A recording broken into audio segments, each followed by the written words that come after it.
What's up, my RWBY friends? How's it going? Welcome to another theory video. This time we're discussing a theory about QROW, specifically QROW's Semblance, and what exactly it is, what exactly it might be. Now, let me preface this by saying that this is not a theory that I myself came up with. Like most theories on my channel, I do try to come up with my own theories, but this is not one that I came up with. It is actually one I found on Reddit, and apparently this theory was actually around way back in Volume 3. Apparently people on Tumblr were discussing this exact theory back then, so this theory is nothing new. It's just new to me. I haven't heard this before. Maybe you guys haven't heard it either, so I'm going to go over the theory with you, and then let me know in the comments below what you guys think about this theory, if you think it's accurate, or if you think it's a fallacy. And if you're somewhere in the middle, just kind of still trying to figure it out, let's discuss this theory together. So, without any further ado, this theory is specifically QROW's Semblance being bad luck.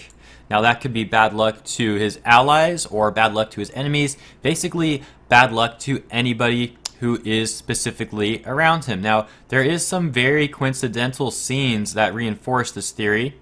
The really cool one that I'd like to take a look at first is actually way back to the first scene that we ever have of QROW in Volume 3, Chapter 2. So, QROW's sitting in this bar while the tournament's going on, and he's drinking, right? As he leaves the bar, he sets his glass down on the table and leaves the bar, and the bartender is cleaning his glasses, and as QROW walks out, the bartender drops a glass and breaks it. Now, why would Rooster Teeth include that little scene of the bartender dropping the glass, and then he's like, oh, darn it, and that's the whole scene. Just the bartender dropping the glass when QROW leaves, and him saying, "Aw, darn it." So that's one little part of the theory there. But a lot of the theory is also based off the Tyrian Fight, which we just had. So during the Tyrian Fight, you know, QROW is saying for RWBY to stay back, specifically at the end there, right before he gets stabbed or, you know, slashed by Tyrion's tail. He says, QROW says to RWBY, "What did I say? Get back." RWBY says, "This is my fight too." And then QROW says, "No, it's not that. It's..." And then the wooden beam nearly falls on RWBY. You know, QROW slices the wooden beam, but then that's when Tyrion gets him with the tail. So in this case, the bad luck would have affected RWBY, and it would have caused the wooden beam to nearly fall on her. And the same thing with that fight. When Tyrion hopped into the air and QROW was on the house, QROW kind of ran to the other side of the roof. Tyrion came down and landed and fell right through the roof, almost like QROW planned it out. And, you know, we ended up having QROW being sucked into the building as well due to Tyrion's tail. But, you know, it could be also, since his bad luck affected Tyrion's landing, that Tyrion fell through the roof. There's also even more things going on with this theory, specifically the lyrics of the song in Volume 4, Chapter 7, during the QROW and Tyrion fight. Let me read those lyrics off to you. I'll also put them in the corner right there. So here are the lyrics. "Pain is your reward for being near me. Fate would be afraid when I'm around. Flee before the tragedy that follows me, the situation I've survived. I'm a hole in light. I cannot lie. I will change the karma of your life. I don't mean to bring you pain, but I will. Just wait. I can't explain. I am no one's blessing. I'll just bring you harm. I'm a cursed black cat. I'm an albatross. I'm a mere broken. Save yourself. I'm your bad luck charm." So specifically like the beginning of that, let's take a look at the beginning again. "Pain is your reward for being near me. Fate would be afraid when I'm around. Flee before the tragedy that follows me."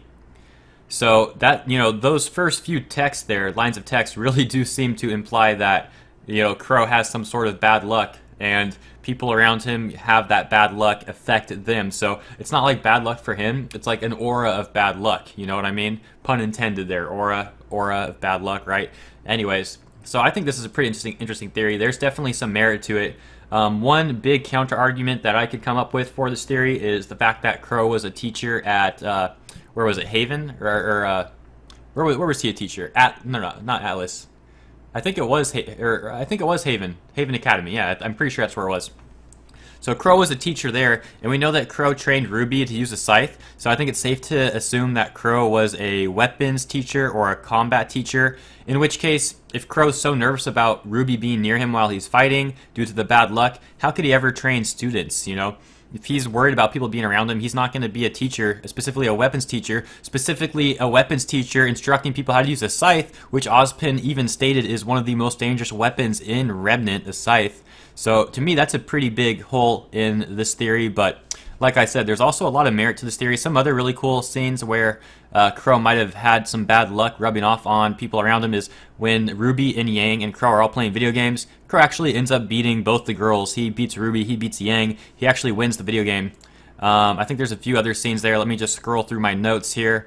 So we got the wooden beam, we got Tyrion falling through the roof, we got the bartender breaking the glass, we got RWBY and Yang losing to Crow, and we have all the lyrics in the song, so there is actually a lot of stuff that does point to him having some sort of bad luck semblance or something of the sort.